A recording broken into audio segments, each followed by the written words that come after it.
Welcome to the Deep Dive. We take a stack of sources, pull out the key insights, and basically give you a shortcut to getting up to speed. Today, we're jumping into maybe a surprising topic, but one that's seeing this really fascinating global boom. We're talking about the kitchenware market. Yeah, so for this deep dive, we're looking at excerpts from the global kitchenware market, growth and trends analysis by cognitive market research. Our mission really is to unpack what's happening with this huge expansion. What are the forces driving it and why it actually matters quite a bit in our daily lives. Okay, so let's just dive right in. Did you know? The global kitchenware market, it's projected to skyrocket. We're talking going from about $57.5 billion back in 2021 up to a pretty staggering $122.45 billion by 2033. That's a compound annual growth rate, a CAGR of 6.5%. That's unbelievable. Well, it's more than just steady growth, isn't it? It feels like a real shift. It absolutely is. And what's really fascinating, I think, beyond just the big numbers, is why. Why is this market heating up so much?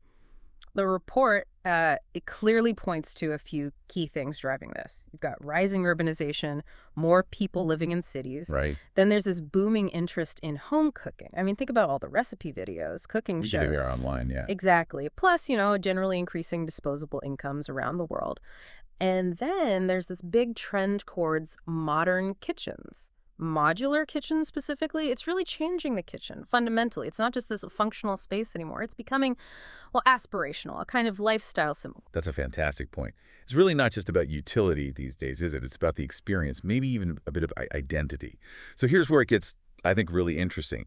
Let's talk about where this growth is really sizzling, region by region. Because some of the hotspots might actually surprise you, and they tell us quite a bit about wider global trends.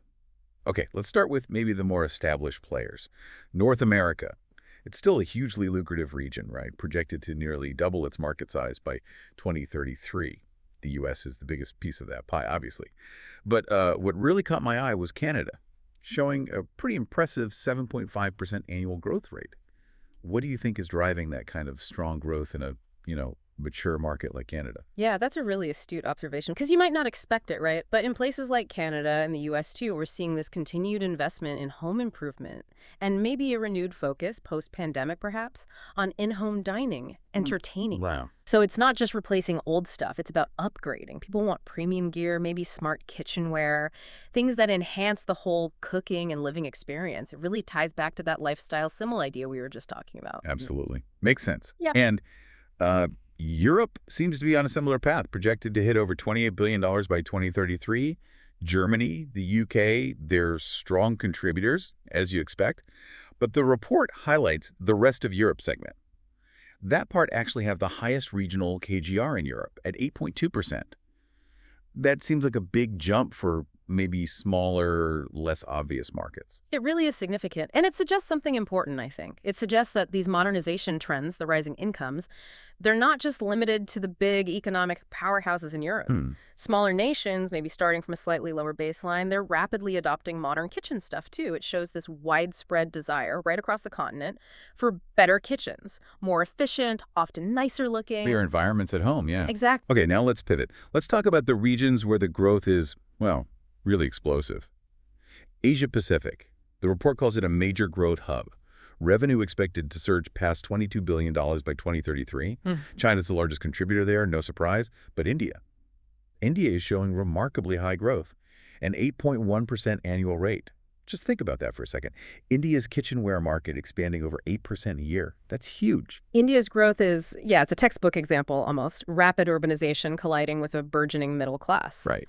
So as more people move to cities, gain more purchasing power, their aspirations change. They want modern homes, and that includes contemporary kitchens. So the demand isn't just for, basic pots and pans anymore. It's for a much wider array of products, stuff that reflects a whole new standard of living they're reaching for. And it sounds like a similar story, maybe slightly different pace, but similar dynamics in parts of South America. Market there expected to get close to $15 billion by 2033. Brazil leading the charge. Yes, similar drivers often at play. Urbanization, income growth. But the real headline grabber, and maybe the most surprising one for many listeners, is Africa. The report calls Africa one of the fastest growing regions globally for kitchenware. The market there is forecast to more than double, from about $3.5 billion in 2021 to nearly $8.6 billion by 2033, and that gives it the highest regional QTR globally, 8.2%. It's an incredible figure. And within Africa, South Africa is projected to grow from $1.56 billion to over $4 billion. That's an 8.9% individual country CAGR. That's the highest country AGR mentioned in the whole report, I think. Nigeria is also strong at 7.9%. But what is really fueling this unprecedented surge across the continent? Well, this is where those big demographic and economic shifts become really, really tangible, isn't it? You've got Africa's rising middle-class populations. That's key. Increasing rates of homeownership and just growing awareness through media, internet, travel, awareness of modern cooking solutions. All these factors are combining. They're creating this incredibly fertile ground for the kitchenware market. And it's not always about luxury either. Sometimes it's just about convenience, efficiency, and, simply having the newfound ability to invest in quality household goods. This growth really signals a fundamental improvement in living standards for a pretty significant chunk of the population. Wow. So if we sort of pull back and connect all these threads, these big global numbers, these really diverse regional stories, it really underscores how deeply consumer behavior is shifting, doesn't it, all around the world.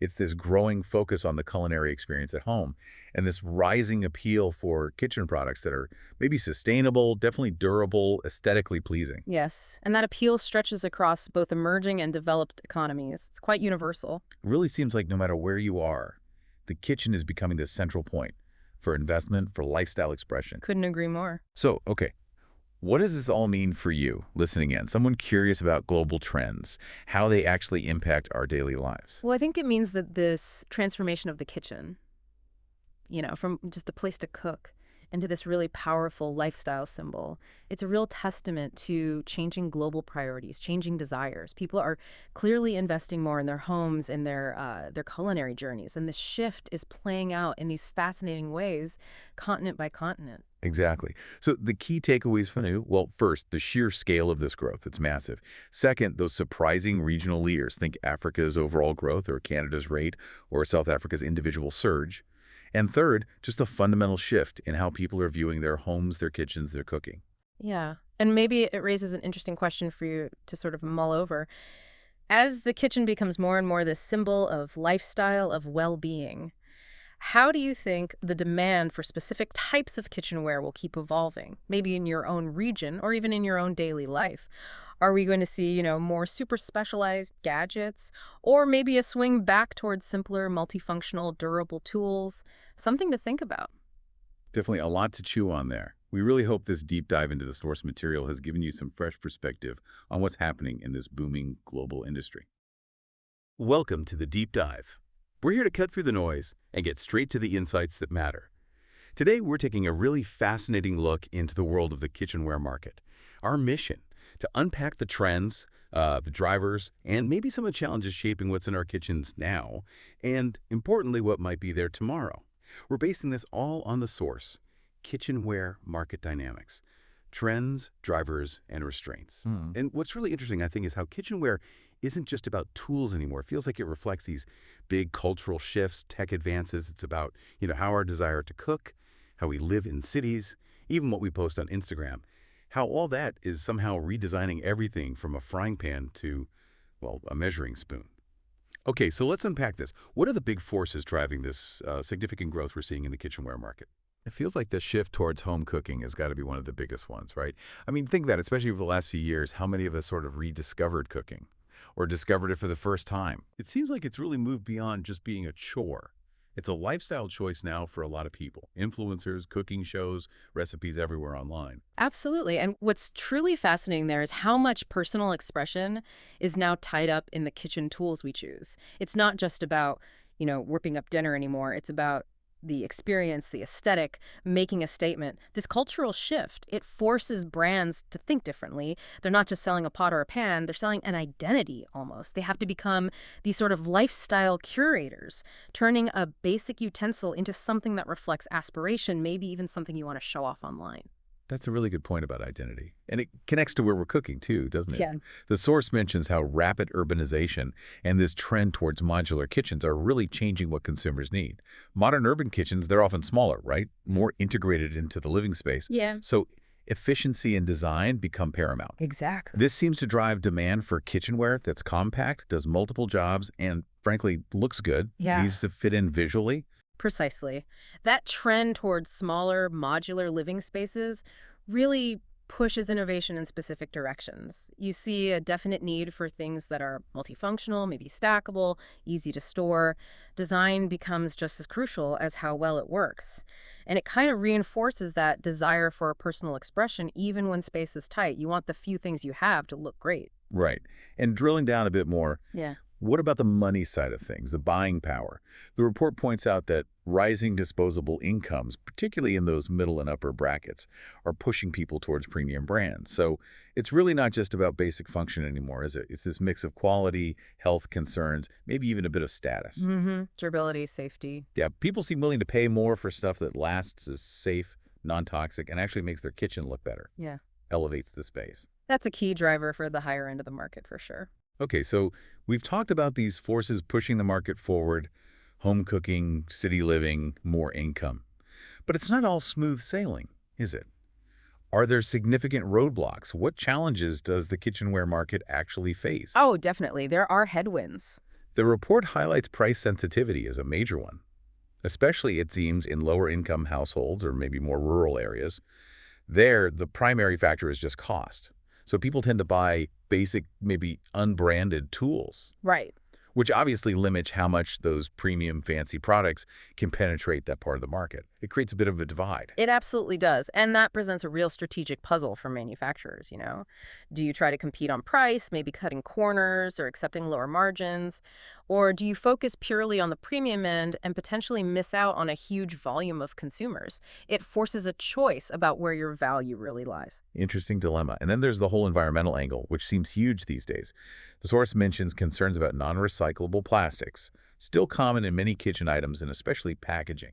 Yes, that's a big one. You've got regulators putting pressure on, plus consumers are just more aware, more eco-conscious, so manufacturers are being pushed towards sustainable options, bamboo, recycled materials, whatever. But that transition, it often means higher production costs, right? It often does. And connecting that to the bigger picture, this cost pressure, Yeah. it could lead to a split in the market. You might see premium sustainable options for those who can afford them, while maybe basic, less eco-friendly options remain the only choice for the price-sensitive segments. It kind of widens that gap we talked about and makes sustainability almost a luxury item, which is a real tension point for the industry. How do you make it accessible? That's a critical question. Okay, so we have external pressures like cost and sustainability. What about competition within the market itself? The report calls the kitchenware market highly fragmented. Intense competition. Very much so. Apparently, local manufacturers often pop up offering really similar products, but cheaper, Yeah, that's a constant challenge. which must make it incredibly difficult for the big global brands to stand out, to differentiate themselves. And it squeezes their profits, I imagine. Definitely compresses those margins, makes branding and innovation even more critical. Okay, so shifting gears a little, let's look ahead. What's coming next? How are things evolving? What are the exciting new trends shaping the future of our kitchens? Well, building on what we just discussed, one major trend is definitely the continued push for eco-friendly and non-toxic materials. Right, makes sense. Consumers are actively seeking out things made from bamboo, stainless steel, silicone, glass, materials seen as healthier and better for the planet. So that sustainability concern is really driving purchasing choices now. Increasingly, yes. And it's not just the materials, is it? Technology seems to be creeping into the kitchen more and more. We're talking smart kitchen tools, things like app-connected thermometers, digital scales, maybe even pans that tell you when they're hot enough. Exactly. Those are gaining real traction. They're moving beyond just being niche gadgets. And the source suggests these appeal particularly to younger consumers, people who value convenience, maybe precision. That seems to be the case. It's where technology meets everyday life in a very practical way. It's about making cooking potentially easier, more consistent, maybe more fun, especially for a generation that grew up surrounded by digital tools. Yeah, it's definitely a step up from just following a recipe card. It really is. These innovations are turning the kitchen into more of a tech space. It could even change how people learn basic cooking skills, maybe relying more on sensors than, say, intuition. Interesting thought. And then there's the inescapable influence of social media. Ah, yes. The visual element. The report really emphasizes how platforms like Instagram are shaping buying habits. Aesthetics, personalization, it's huge. You see it everywhere, right? Yeah. Color-coordinated cookware sets, beautiful tableware designed to be photographed. Visually driven design is becoming a key way for brands to stand out. Customization options, limited editions, they all cater to that style-conscious consumer. Absolutely. It's not just does it cook well, it's does it look good on my feed? For brands, this means pouring resources into design, into visual marketing. They have to understand that a product's story is now partly told through images shared online. It fundamentally changes the game for product design, marketing, and how people ultimately connect with these items. It's curation. It really sounds like our kitchens are becoming almost like another room to decorate, an extension of our personal style, even our online persona, which is quite a shift. Okay, so we've taken quite a journey through the kitchenware market today. We've seen how it's really reflecting broader changes, the cultural swing towards home cooking, the realities of urban life, the impact of having more disposable income. These are powerful drivers. But we also looked at the bumps in the road price remaining a key factor for many, the huge pressure for environmental sustainability, and that really fierce, fragmented competition. Right. And looking forward, it seems the future is about greener materials, smarter tools making cooking easier or more precise, and this undeniable, powerful influence of social media on aesthetics and design. So maybe a final thought for you to ponder. Given this clear trend towards higher-end, smarter, and frankly more aesthetically pleasing kitchenware, how might the rising cost of all these innovations affect who actually gets to have these modern or on-trend kitchens? What does that suggest about perhaps the evolving social side of cooking and kitchen design in the years ahead? Something to chew on.